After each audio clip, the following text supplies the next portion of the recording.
Good evening, everyone. Welcome back to Piqued. Please take your seats. We're getting ready for CYRNAI.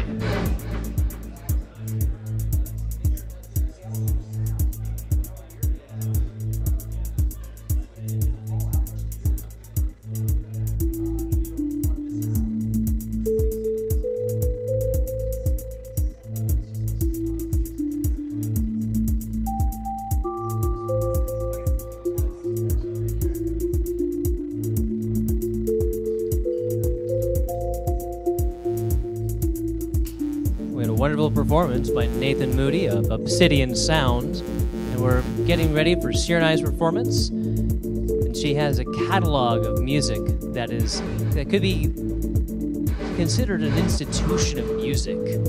It's phenomenal. And as you can see, as you'll see later tonight, we have a vintage synthesizer that she has on display. It's a Paya, and we'll talk about that later tonight after her performance.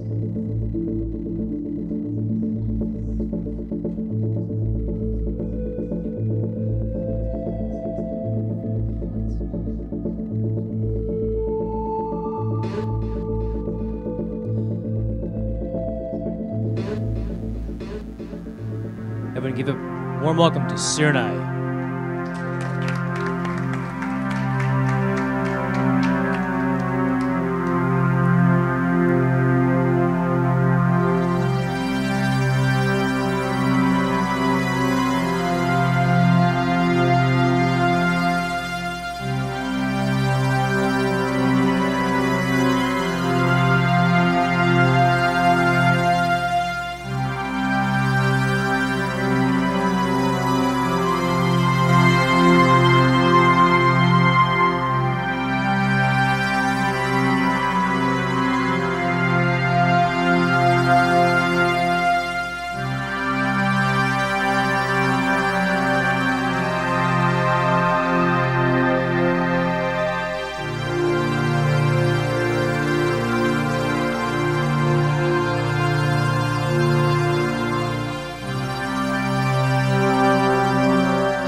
CYRNAI.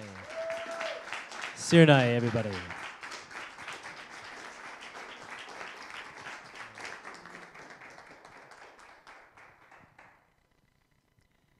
A lot of hum. That's just a part of it.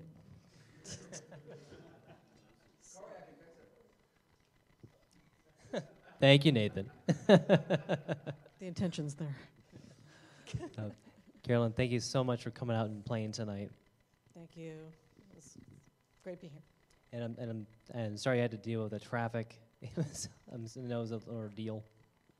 Yeah, well, I mean, I enjoyed the rain, and that's luckily it's coincided with the set. Very good. Now tell me about what you have here that you've been performing with tonight. You've got a lot of interesting pieces. Please tell me piece by piece. Oh, well, first I wanted to really jump timeline. So I'm representing 70s, 80s, 90s, and 2000s, you know, all in like 20 minutes. So basically, when I performed live in this previous year, it's been very loud and a lot of dance, but I thought it maybe go inward, and I also decide what to play per the.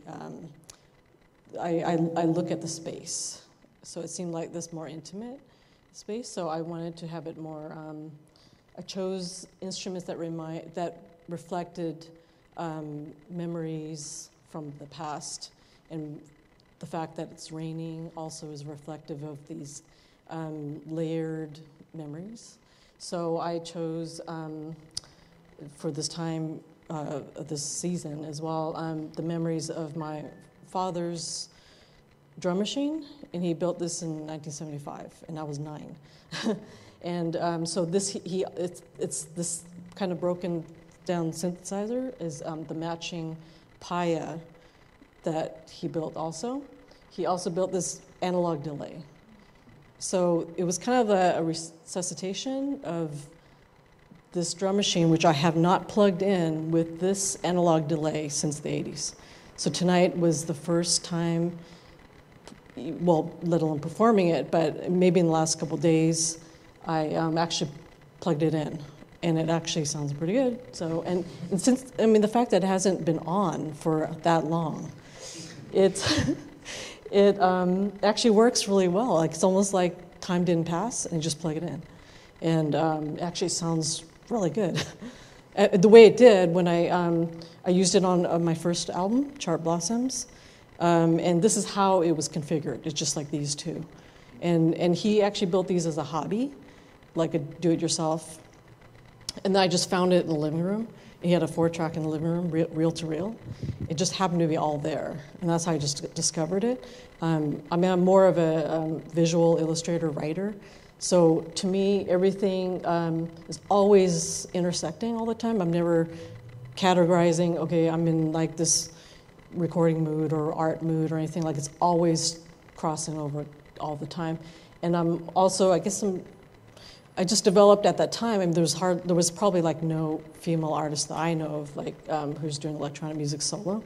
So so I was just doing these unorthodox methods of recording and putting gear together. I mean, I didn't have a mixer. I didn't even know a mixer went together at all. So I just used a mic to get EQ, and used like an amp, and just record anywhere in the room. And actually, I had a reverb mic.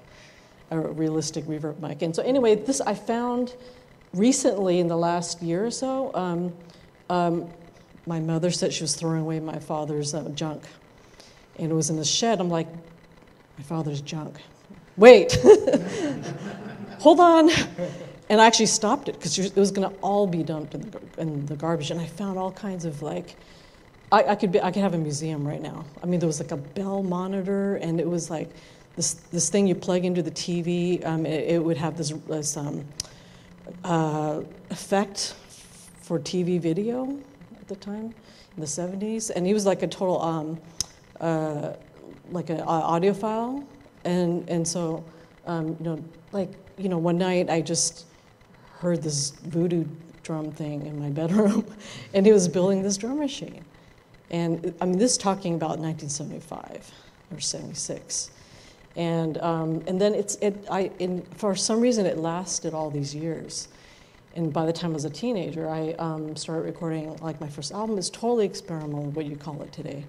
I was a student, and so it's really amazing, like so many stages I've been through since with digital, analog. So I mean, I've cataloged about 100 albums. You can find it on memoirofsound.com. So anyway, I don't know if I answered it overboard. You answered plenty, thank you. And now, as you've gone and told us about the past instruments, tell us about some of the more contemporary instruments you're using. Are you using Ableton Live with some Sensor morphs? Yes, so part of the this idea of timeline hopping and things. Tonight I actually just wanted to emphasize sound design, so that's why there's some recorded and some completely mixed things and analog, digital, like totally time hopping and putting it into one. But for the modern part of it, tonight I didn't really use Ableton as a way to play anything, but because I have the Sensor morph connected to it. And basically, it's this sensor technology that's just looks like a flat touchpad thing, and then it's got like thousands of sensors. You can assign any configuration you want to your sound. So when I was thinking of live, I was thinking of getting all these drum pads and everything, but really you only get 4 or 8 or something, and I needed 40, and so. You can design I don't know if I can. It's anyway. I designed like on a sheet of paper or whatever, like 40 blocks, and you can just assign all the samples there in one page, and so that's been very it solved all the problems in terms of playing samples. And actually, so how these samples, why I'm kind of into these samplings. Sounds is, sometime in the 90s, I developed a software called Robotic Editor, and it was like a bulk editor for truncating waveforms. Because back then, I was using Sound Designer, it was just like you have to cut and paste like truncate every waveform. Like if you did like like delays on like a whole like a drum sequence or something like that. You'd have, for me, I wanted to truncate every single one to get the different sounds, and then you have to load it into your sampler and everything. So basically, I invented something in the 90s where, it could do it all for you, and, you put one file, and then, within a minute, you have 500 drum samples. And it can capture every single delay. So I have, all these little pieces I just grab any piece, and then it just became, these unique songs. And then you sequence them, and it's totally yours. I mean, you can't duplicate it. And also, I did a lot of drum programming with these off rhythms and different things. But and then you can put that in there. So use a Sensor morph to collect all my samples to be able to play. And then I also have a second Sensor morph where I also utilize some MPE technology, which is this new form of MIDI, where you can touch another touch sort of utility or whatever. Not utility, but it's a touchability, where I guess different layers of MIDI you can assign different sounds and things like that. But anyway, so I have a second Sensor morph that I actually have. You can create artwork on top of it, which utilizes some of my art. And then you can play certain areas of the art to trigger any area or sound that you can assign different area. You can draw a picture of your head and have your eye, touch. So it's completely opened up a whole potential world for me, and. That's what this beautiful colored piece is right there on your morph, is your art. Yeah, it's my art, and so I'm kind of combining this more, there's got to be a side that's more emotional. So I have this art and things like that, but then I have these samples that are more like direct and punchy or whatever, so I have the both. So, tonight was more of a moody. I was trying to get more moody tonight. Thank you for getting more moody. And it's really spectacular because I saw you perform at the Recumbent Festival a few weeks ago, and that was such an intense performance. And yeah, so I went up to the PA to get a nice picture of you, and I was vibrating. It was so loud. Yeah. So again, I choose my material depending on the space. So because that space already had 8-channel surround sound, so I thought I want to do this, and I'm like, I just jumped right in. So. And then I had to learn how to do it in Ableton. I mean, that was like a total learning curve because it was like coming up in like less than a month.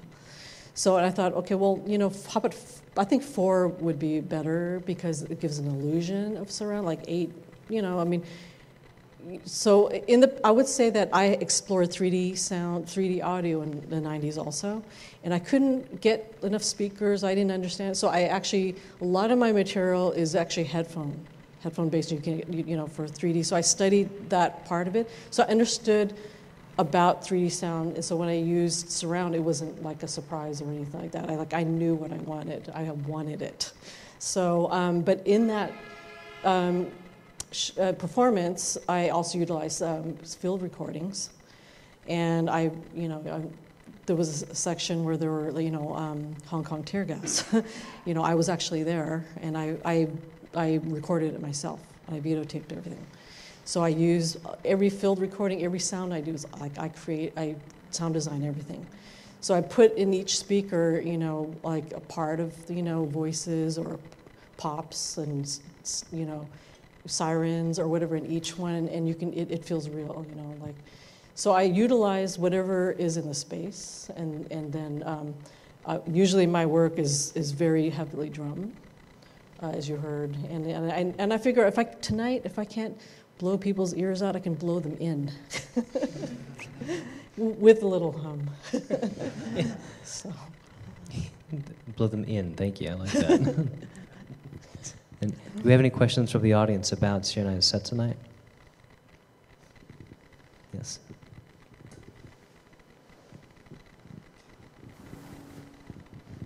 Thank you for playing. This is a beautiful set. Thank you. Were you using the delay as an oscillator? I was just, yeah. I mean, it's oscillating. I mean, it's delay, but it's an analog. It's actually a vocal doubler. And I just, back then it was like, there's another flanger he built, and I can't find it right now, but I didn't care what it was called, and I didn't care what it did. It's just, you can say, we can analyze it, but I use my ear, yeah, so it was awesome. How do you play it? There is, some of the knobs are missing, but there's just a little delay knob, I mean, and there's another echo, and then it's just combining between the two. So I use my ear with the drum and try to tease out, like something that's just evoking whatever it is coming from it. Yeah. Were you able to bring any memoirs of sound that you wanted to sell here tonight? Well, memoirsound.com is archiving most of my work since actually childhood, because I did stories when I was a kid, so I have all those all the way up till it's all on the website. I also have there's a 6 LP box set by a company called Dark Entries. I don't know if you've heard. Yeah. Okay, good. Yeah, cool. So I have a box set here. I also did a CD book in the 90s called Transfiguration, and that includes 80 pages or something of writings, and I recorded it's documented 100 dreams or something like that. I used to experiment with dreams and things. Dreams and, yeah. Could you tell us an example of one of these dreams? God, that's a good question. Because there's so many. They're very lucid. I mean, sometimes, God, sometimes they are true. But, yeah, sometimes, like, I mean, they're so real. Sometimes, like, you would go through your day and you're still in that state. And, I mean, actually, there was one time where I got to the point where I could actually still be dreaming, and I'd write it while it's doing it, while it's still happening. Because I got to the point, it's like right in the middle, because you can't, like, because it can go away like so fast. But if you stay with it and then you start writing what happens next, I mean, because I got good at it. And so, you know, that kind of happens in my music too, I guess, because they kind of go through passages, perhaps similar to like a dream state. So, and that's why I was like timeline hopping, because it's like you can kind of go from one, and that's how dreams are, you know, they do that. It kind of relates to your example of blowing our ears inward. Yes, exactly. So yeah, and so and to what extent? Is the question. And we'll have to listen to more of your music to hear that extent. Well, yeah. So, yeah, it's all online. You can hear some of it, and you can purchase some of it. And I'm actually looking forward to a documentary that I'm gotten really into video lately, and hope to put in some kind of documentary of some of this past year, of course, with live and some story behind it, and you know, get more close up in terms of explaining my work through that. Yeah. Oh, we're looking forward to that. That'll be very nice. Thank you. And are there any more questions that we have from the audience tonight? No? Yes? Can you just talk a little bit more about your dad, and was that a direct influence on what got you into this world of That's a great question. Experimental Excellent. music, et cetera? Thank you.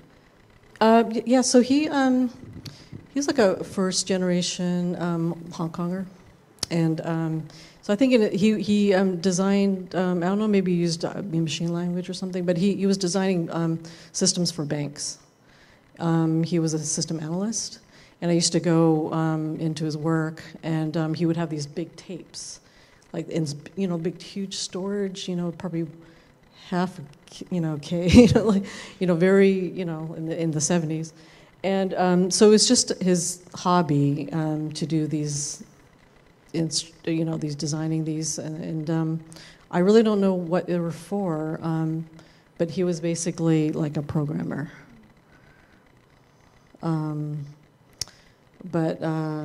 Yeah, so is there any... Yeah, well, when I was little, he was designing it, and I heard it, but it just didn't disappear for a while, and then a little bit later, I found a lot more. He used to go to maybe thrift shops or something, and just buy all kinds of instruments and just leave it in the living room, like just, I don't know. It's like maybe like books. You just leave a book. Maybe somebody will pick it up and look at it or something. I found my mother left a Salvador Dali book on the table, and then suddenly, well, look what that did.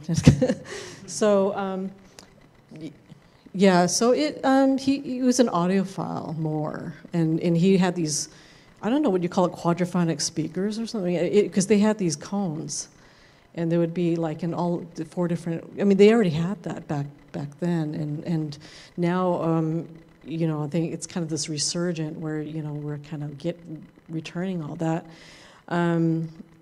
Just these more experiential, and so that seems to have definitely come back. But it definitely had a indirect influence. He didn't say try this at all. Like he wasn't there a whole lot, actually, to be honest. He was just working or whatever. But a lot of stuff I found drum sets, guitars. I had like 16 guitars at one point. I don't know. Like it was just everywhere. I couldn't, you just ran into it.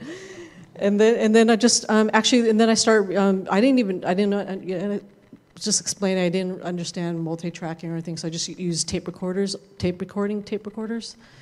It just, and then after a while, and then I was like, what's that over there? And it was just a TIAC reel-to-reel. And then I raced over some of his reels so I can use it. And I mean, there were just commercial recordings, and I mean, I don't know, Carpenters or something. What? Yeah, I mean, and he still has tons.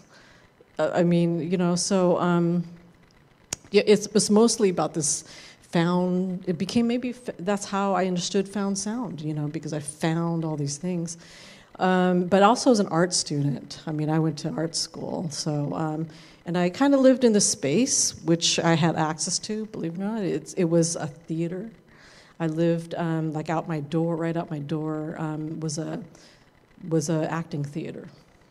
So I always heard, the acting stuff. So drama and theater, that kind of is in my system too. So all these little pieces, shaped, myself or whatever, and it was definitely a lot of stages.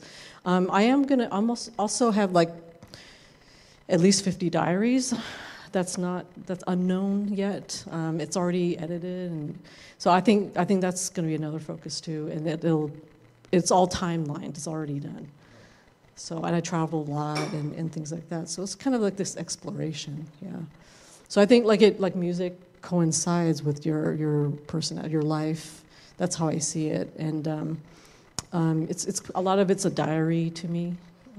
So I tell stories that way. I mean, that's how it started. It was telling stories, and then so anything I do, even the memoir of sound, it's all kind of like this diary, except it's a sound diary. So he didn't say anything about that, but I mean, I just took off. And Carolyn, do you have any other performances lined up anytime soon? I'm hoping, but it should be up on, if anybody wants to Facebook, friend requests. You could find a lot there. It's also CYRNAI is also on Facebook. I do a lot there, and you can find out more immediate. I also have memoirofsound.com, which links into my carolinefalk.com. It's got 2-in-1 website. So if you click Memoir of Sound, and then there's Carolyn Falk, and you can dive in there, and there's a whole dimension there too. All my paintings, a lot of my paintings there as well. So yeah, it's kind of this living, evolving website that's it's always evolving. I think I just kind of created it, how am I going to continue what I'm doing? And already have 100 albums. So it has to be living. So it has to keep going. Because because it is, I had to find a path or a name or something that's going to work. I always said that my work was 30-year film that never stopped or something. So. Excellent. Well, we'll definitely be looking at Memoirs of Sound, and is it carolinefalk.com? Yeah, carolinefalk.com and Memoir of Sound. Excuse me. Okay. Yeah. So, thank you. Yeah. So, Carolyn, thank you so much for playing tonight. Everyone, please give Carolyn another big hand. It was a great performance. Thank you. And before we go tonight, I want to say again, thank you everyone for playing. This has been a great year. We started Piqued back in March of this year. This was our 9th show, and it's been steadily growing. And this couldn't have happened without the community of everybody here today and everyone who's come to every show and supported us online at the same time. So I want to say thank you to everybody. You've all been really fantastic for showing up Thanks and for bringing your coming questions. Carolyn, thank you so much for playing. Nathan Moody, thank you for playing tonight. It was really great. Before we go tonight, I want to remind you that Piqued came about because I started a podcast called North Beats, where as I started getting more involved in the electronic music scene in the Bay Area and meeting people and making friends, I wanted to get their voices out there and their music out there more. And then from North Beats podcast, Piqued became a show. And that wouldn't happen without Rich Hogben as well, because this is his idea. And really, he just came to me and said, I need you to network. So that's what I'm doing. And I also wanted to say that there's another show coming up. Frank Martin has a show that he's doing called FM Plus One Mystery Event, which is going to be at the Armory Club on February 20th, I believe it is. No, February 16th at 7 p.m., and that's going to be a really cool show. It's going to be pretty neat. Modular synthesizers with Shibari, Norm Alien, Futaro, and Frank Martin, and Jack Hammer XL are performing as well. That's going to be a really neat show. I went to one of these earlier this year. It's in the basement of the Armory Club. So everyone, thank you very much, and get home safe and try to stay dry.